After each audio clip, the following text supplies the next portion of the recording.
जीवन विज्ञान,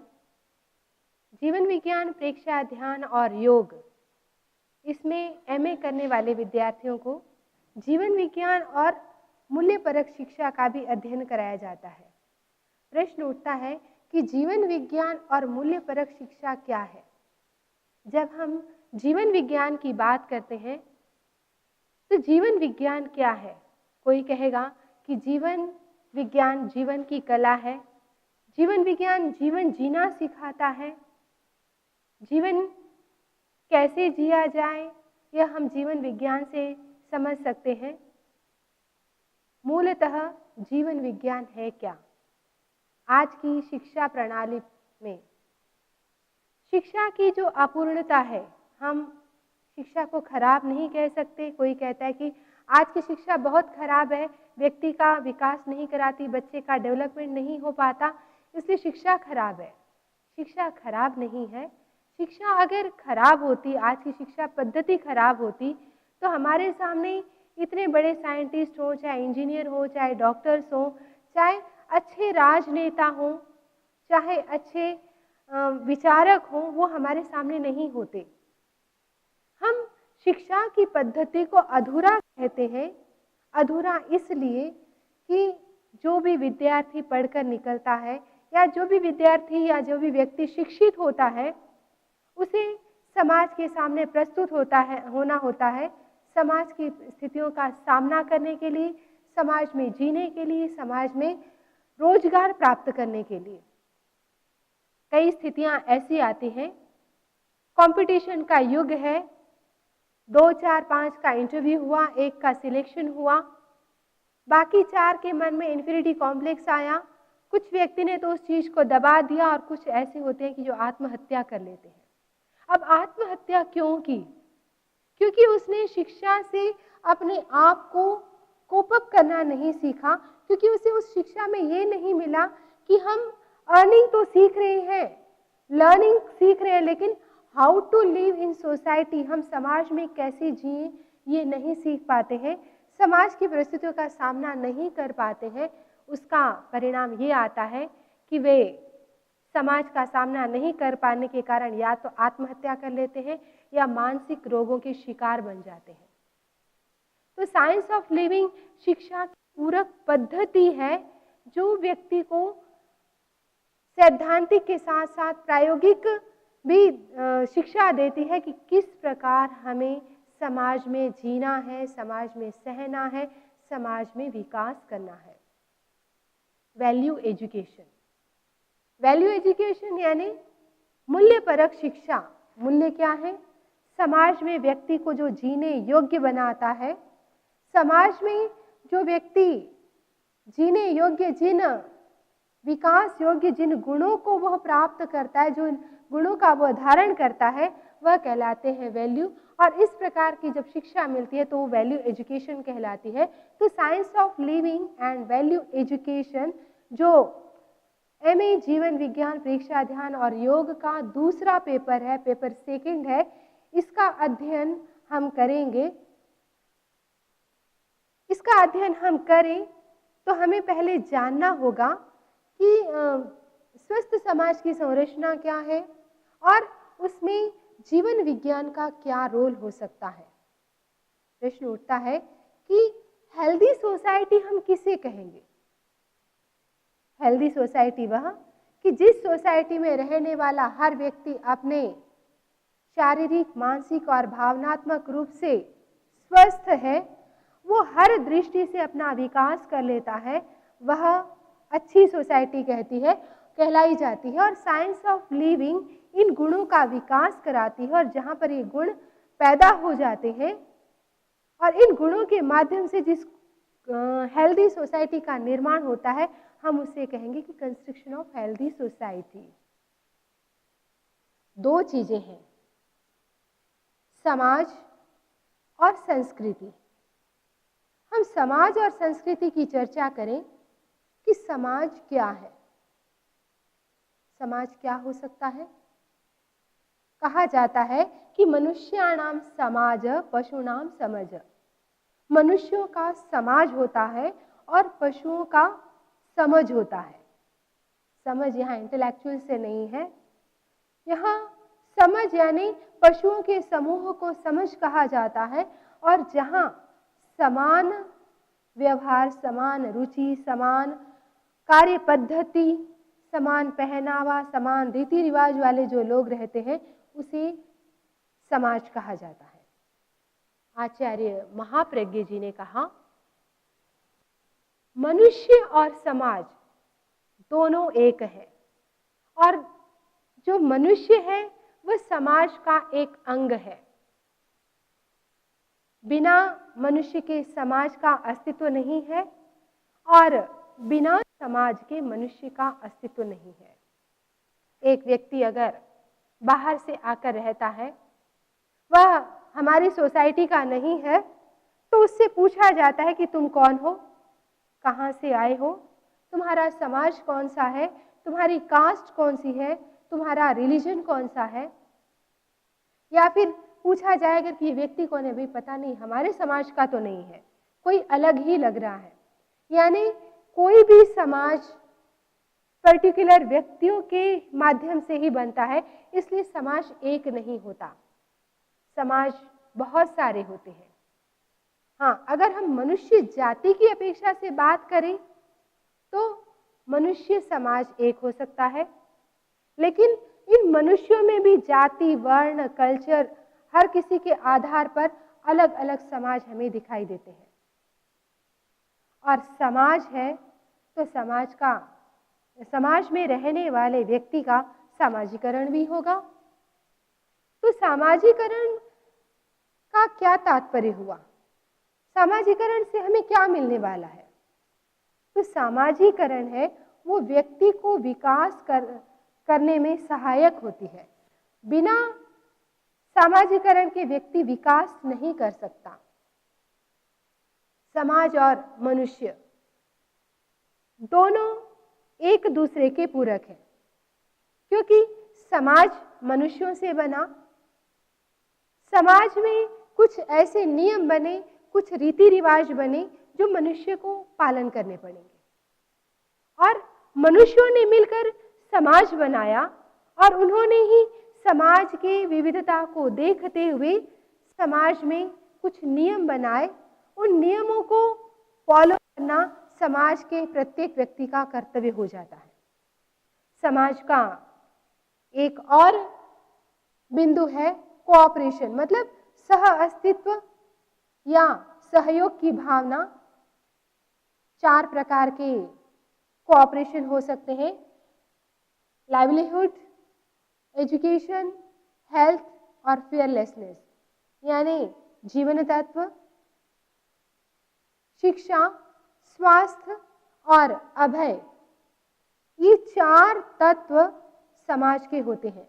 अर्थात समाज में सबको जीने का अधिकार है, समाज में सबको शिक्षा का अधिकार है, समाज में स्वास्थ्य की अवधारणाएं भी होनी चाहिए। साथ में समाज में कुछ ऐसी चीजें होती हैं जो व्यक्ति के स्वभाव को, व्यक्ति की स्वास्थ्य को स्वस्थ रखती है, और समाज में अभय भी होना चाहिए। समाज दान से भी चलता है, डोनेशन। 4 प्रकार के दान की बात आती है: आहार दान, विद्या दान, औषध दान और अभय दान। आहार जो सब जीवों का बेसिक आधार है, बेसिक नीड है जीवों की, तो समाज में रहने वाले हर व्यक्ति को भोजन मिले। इसलिए जब दान की बात आती है तो किसी व्यक्ति के पास अगर भोजन का अभाव है तो उसे भोजन का दान दिया जाना चाहिए। ज्ञान दान, जैसे कोऑपरेशन, सह अस्तित्व में, सहयोग में एजुकेशन की बात आती है, तो वैसे ही ज्ञान दान की बात आती है। समाज में व्यक्ति अपने परिवार से ज्ञान प्राप्त करता है, अपने स्कूल से ज्ञान प्राप्त करता है, अपने एनवायरनमेंट से ज्ञान प्राप्त करता है, और समाज का ज्ञान होना बहुत जरूरी है। स्वास्थ्य लाभ बनाए रखने के लिए औषध दान बहुत जरूरी है। तो जो व्यक्ति अक्षम है औषध प्राप्त करने के लिए, तो उन्हें औषध का दान दिया जाता है।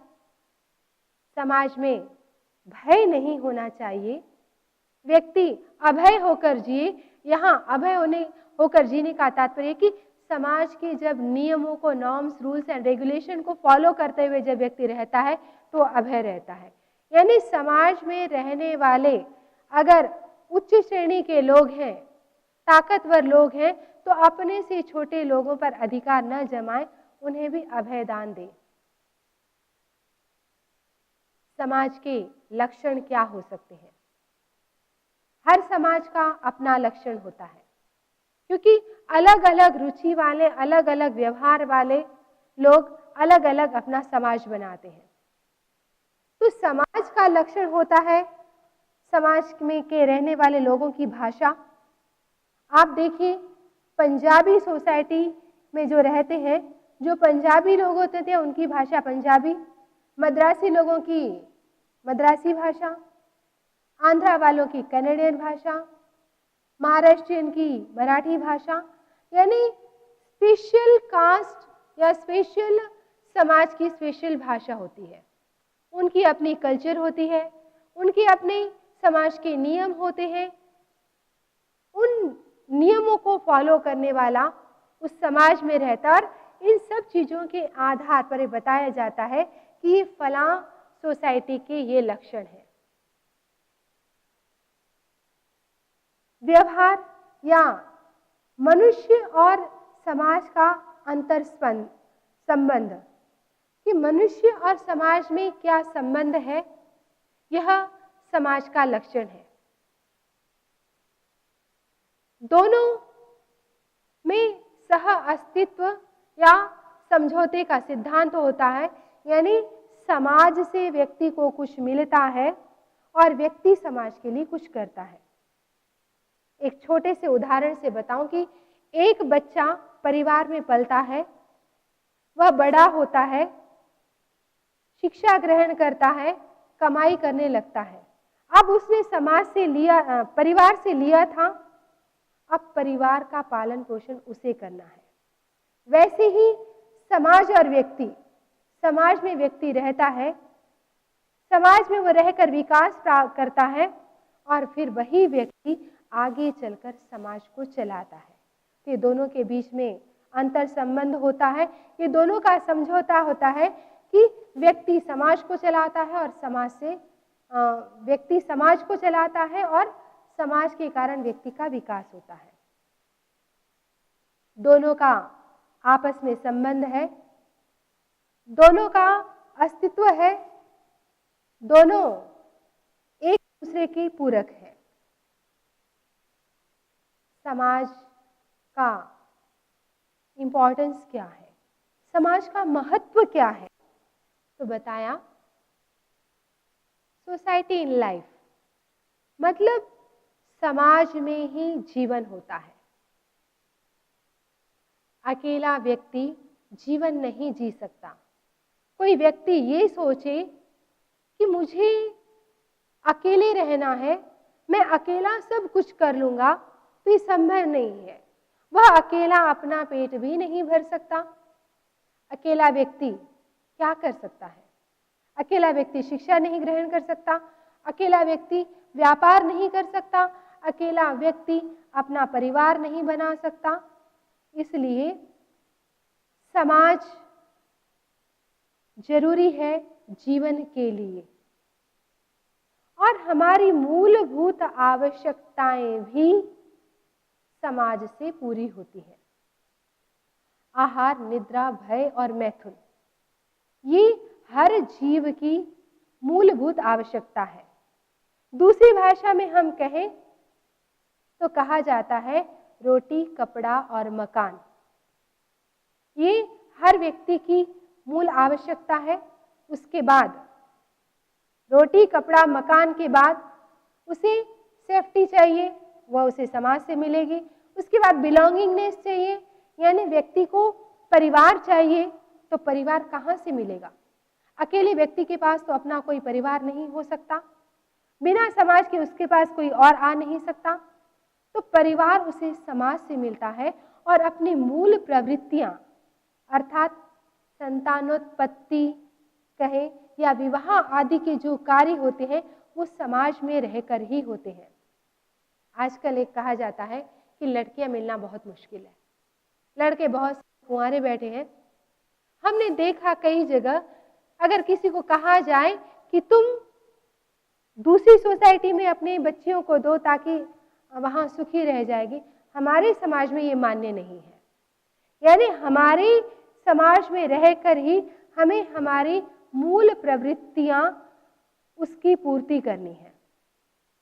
व्यक्ति समाज में रहता है, बिलोंगिंगनेस भी होगी, अर्निंग होगी, तो समाज में रहकर ही वो विकास कर सकता है। विकास का आधार बिंदु समाज ही है।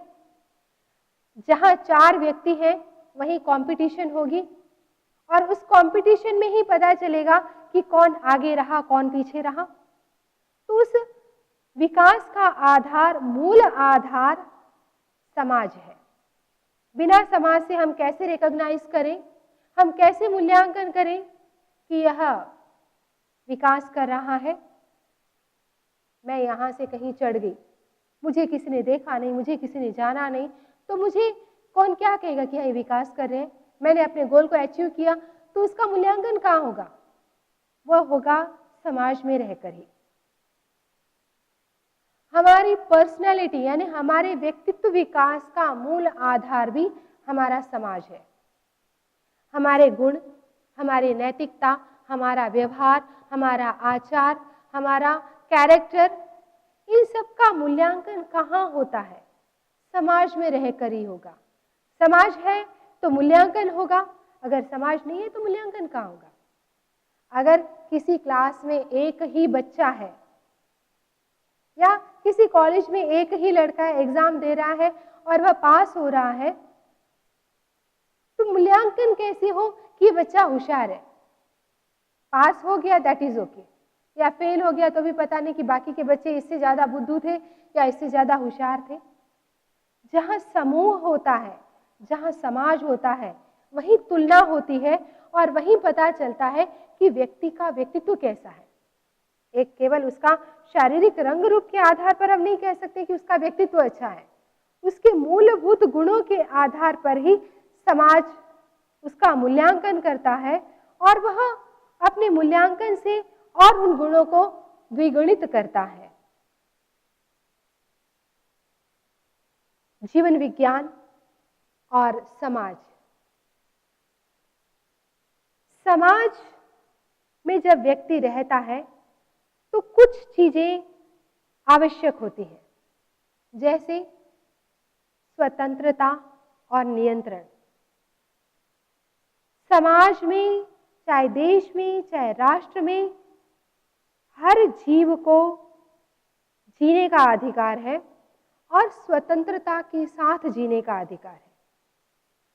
अगर हर व्यक्ति पूर्ण रूप से स्वतंत्र हो जाए, फिर वह किसी भी नियमों का फॉलो नहीं करेगा, स्वच्छंद हो जाएगा, फिर अनैतिक कार्य भी करने लग जाएगा। इसलिए कहा कि नियंत्रण भी जरूरी है, क्योंकि स्वतंत्रता की भी एक सीमा होनी चाहिए। इक्वालिटी एंड इनइक्वालिटी यानी समानता और असमानता। समानता का अर्थ है कि सबको जीने का अधिकार है, सबको रोटी कपड़ा मकान मिले। समाज के उच्च वर्ग लोग केवल ग्रहण करते जाएं और दूसरों की तरफ ध्यान नहीं दें तो समाज में हिंसा पनपेगी। कहा भी गया कि हिंसा का कारण है रोटी और गरीबी उसकी चोटी। यानी इक्वालिटी है कि पेट भरने की समानता सबको चाहिए, और इनइक्वालिटी का मतलब असमानता का तात्पर्य यह है कि समाज में आर्थिक विषमता हो सकती है, लेकिन जीने का अधिकार, पेट भरने का अधिकार सभी को हो। कोऑपरेशन, सहयोग की भावना, समानता असमानता दोनों हो सकती है। किसी के पास अक्षमता है, कोई व्यक्ति कमजोर है, तो हमें उसे सहयोग करना है। सहयोग की भावना बहुत जरूरी है कि व्यक्ति का विकास हो, लेकिन सहयोग के साथ असहयोग भी जरूरी है। लीजिए कोई व्यक्ति विकास करना चाहता है, अच्छे गुणों का, नैतिक विकास करना चाहता है, मॉरल वैल्यूज को वो बढ़ाना चाहता है, हेल्थ को प्राप्त करना चाहता है, रोटी कपड़ा मकान चाहता है, तो उसमें हमने कोऑपरेट कर दिया। लेकिन कोई व्यक्ति अनैतिक कार्य कर रहा है, गलत कार्य कर रहा है, समाज के नियमों को फॉलो नहीं कर रहा है, तो ऐसे समय में उसका असहयोग करना भी जरूरी हो जाता है। अनुकंपा और अनअनुकंपा, हमें करुणा की भावना का तो विकास करना चाहिए, लेकिन जहां पर व्यक्ति समाज के नियमों का उल्लंघन करता है, अनैतिक कार्य करता है, ऐसे समय उसके साथ हम करुणा नहीं दिखा सकते। समाज में रहता है व्यक्ति तो सहन करता है, समाज में जीना है तो कई चीजों को सहन करके जीना पड़ता है, लेकिन कहीं कहीं किसी व्यक्ति के अत्याचार को वह सहन नहीं करे, ये भी जरूरी होता है। छोटा सा उदाहरण कि भारत पर ब्रिटिश का राज्य था, सहन हमें कब करना है? जब वो हमारे विकास करा रहे हैं। परिवार में रहता है व्यक्ति तो परिवार में बड़ों को भी सहन करता है, छोटों को भी सहन करता है, क्योंकि वहाँ यूनिटी है, एक दूसरे को सुख देते हैं। तो एक दूसरे को जहाँ सुख मिलता है वहाँ थोड़ी बहुत को सहन भी करना पड़ता है, लेकिन जहाँ अत्याचार हो उस अत्याचार का मुकाबला भी करना पड़ेगा। इसलिए समाज में सहिष्णुता के साथ असहिष्णुता भी जरूरी है। और समाज में लोकतंत्र ये स्वास्थ्य का मूल आधार है। लोकतंत्र यानी वही कि सबको जीने का अधिकार है, सबको अर्निंग का अधिकार है, सबको लर्निंग का अधिकार है, सबको स्वास्थ्य प्राप्त करने का अधिकार है, सबको परिवार में विकास करने का अधिकार है। जब सब तरह से सब कुछ मिलता है तो व्यक्ति विकास कर लेता है। संस्कृति, संस्कृति किसे कहते हैं? हर समाज की अपनी संस्कृति होती है, हर समाज की अपनी कल्चर यानी उसके अपने नियम होते हैं, उसका रहन सहन पहनावा सब कुछ अपना होता है। तो संस्कृति किसे कहते हैं? तो कहा कि संस्कृति का अर्थ होता है कि जहाँ रिफाइन किया जाता है, जहाँ शुद्ध किया जाता है। संस्कृति का अर्थ है कि अपने गोल को पूरी तरह से प्राप्त करना, अपने लक्ष्य को प्राप्त करना। और संस्कृति का अर्थ है कि शुद्धिकरण की प्रक्रिया। संस्कृति का स्वभाव क्या होता है? तो संस्कृति परिचय कराती है हमारी थिंग्स का, हमारे ज्ञान का इस वर्ल्ड में। और संस्कृति बताती है कि कैसे प्यूरिटी ऑफ माइंड हो, कैसे हमारा व्यवहार हो और कैसे हमारा आचार हो। संस्कृति के लक्षण क्या हो सकते हैं? तो कहा कि संस्कृति एक ग्रुप के माध्यम से अपने नेचर को, अपनी शक्ति को विकास कराती है।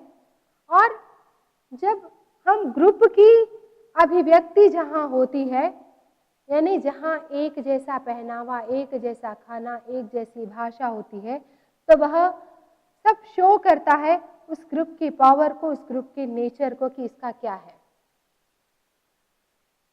संस्कृति के प्रकार क्या है? तो दो प्रकार की संस्कृति होती है। एक होती है मटेरियल कल्चर यानी भौतिक संस्कृति, और एक होती है अभौतिक संस्कृति, नॉन मटेरियल संस्कृति। मटेरियल संस्कृति यानी वहाँ का मतलब किसी समाज का रहन सहन कैसा है, उनके मकान कैसे हैं, मकान का आकार प्रकार कैसा होता है, उनकी भाषा कैसी है, उनका खान पान कैसा है, उनके बर्तन कैसे हैं, उनके खाने कैसे हैं, उनके कपड़े कैसे हैं, सब आता है मटेरियल कल्चर के अंतर्गत। और नॉन मटेरियल में उनके रीति रिवाज, उनके सॉन्ग्स, उनके डांसेस, ये सब आते हैं नॉन मटेरियल के अंतर्गत। तो संस्कृति का इम्पोर्टेंस क्या है? तो हर व्यक्ति का जो खोज है, उसका जो अनुभव है, उसका आधार या उसका मूल है उसकी संस्कृति। संस्कृति प्यूरिटी की ओर ले जाता है और संस्कृति सामाजिकता को विकास कराती है। और ये संस्कृति है, यह व्यक्ति की नीड्स को फुलफिल करती है। संस्कृति, मान लीजिए एक संस्कृति होती है कि शादी ब्याह के बाद बच्चा पैदा होता है, लेकिन ऐसी भी संस्कृतियां हैं कि जहां पर पहले बच्चा पैदा होता है तब उसके बाद उसकी शादी होती है। ये भी एक कल्चर है। किसी कल्चर में स्त्रियां बहुत बड़ा घूंघट लेके रखती हैं, और आप देखिए वेस्टर्न कल्चर में कितने कपड़े हैं उसकी कोई सीमा नहीं है। तो ये अपनी अपनी कल्चर होती है, और व्यक्ति अपनी नीड्स को भी कल्चर इस सोसाइटी में पूरा करता है। मूल्य और सामाजिकरण। तो मूल्य क्या है? मूल्य वह है जो व्यक्ति की डिजायर्स को फुलफिल करता है। तो वैल्यूज दो प्रकार के हो सकते हैं, पॉजिटिव, नेगेटिव। एक व्यक्ति की नीड्स हो सकती है कि वो हिंसा करे, तो वायलेंस ये नेगेटिव वैल्यू हो गया उस नेगेटिव व्यक्ति के लिए।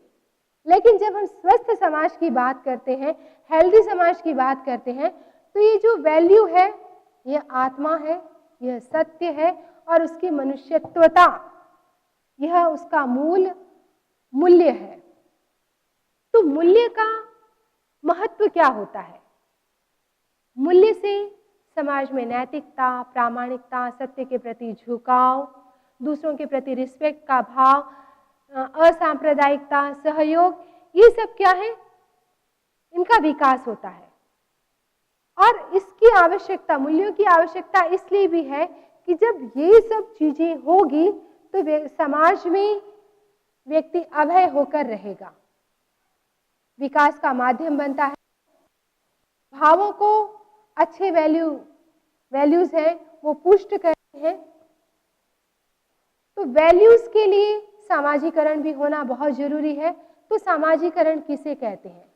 तो कहा जाता है कि किसी व्यक्ति को या किसी बच्चे को अपने परिवार के, अपने समाज की जानकारी दी जाए, और उस समाज में कैसे रहा जाए ये जब सिखाया जाता है तो ये सोशलाइजेशन कहा जाता है, जिससे व्यक्ति रहना सीखता है और किस प्रकार समाज के नियमों को फॉलो करना है यह सीखता है। यह है समाज का, सामाजिकरण का मूल स्वभाव। इसका आधार क्या होता है? तो सामाजिकरण का आधार है बच्चे का परिवार। बच्चा परिवार में रहकर सीखता है, में सीखता है, समाज में सीखता है, उसकी अपनी कास्ट है, उसके पड़ोस से वह सीखता है, चाहे बच्चा चाहे कोई व्यक्ति हो। अगर परिवार सम्यक नहीं है या वह परिवार से नहीं तो सामाजिक नहीं कहलाता है। तो सहयोग और देना सामाजिकरण की एक प्रक्रिया है। समाज में कैसे रहना है, पड़ोसी कैसे व्यवहार करना है, यह सब सामाजिकरण जब किसी व्यक्ति का जाता है तब वह इन सब चीजों सीख सकता है। तो समाज को प्रभावित करने वाले कुछ बाधक तत्व भी होते हैं, उसका सामाजिक कंडीशन। कुछ समाज में डॉगमासिस होते हैं, कुरूढ़ियां होती हैं कि व्यक्ति का नहीं करा पाते। चाइल्डहुड यानी बचपन है, बचपन में कैसे आधार पर उसका सोशलाइजेशन नहीं हो पाता। कुछ धार्मिक क्रियाएं ऐसी होती हैं कि जिसके कारण भी सामाजिकरण मुश्किल हो जाता है। वैसे ही समाज की संस्कृति और कुछ अचानक होने वाली घटनाएं भी ऐसी होती हैं कि किसी का विकास नहीं करा पाती हैं, और बहुत सारी कंडीशंस, व्यक्ति का अपना जीवन, उसकी अपनी इंस्टिंक्ट्स, अपने भाव, अपना उसका फिजिकल कंडीशन, उसका मेंटल कंडीशन, बहुत सारी ऐसी चीजें होती हैं जो व्यक्ति का विकास नहीं करा पाती हैं। तो समाज के साथ साइंस ऑफ लिविंग बहुत जरूरी है कि किस प्रकार अहिंसा का उसके जीवन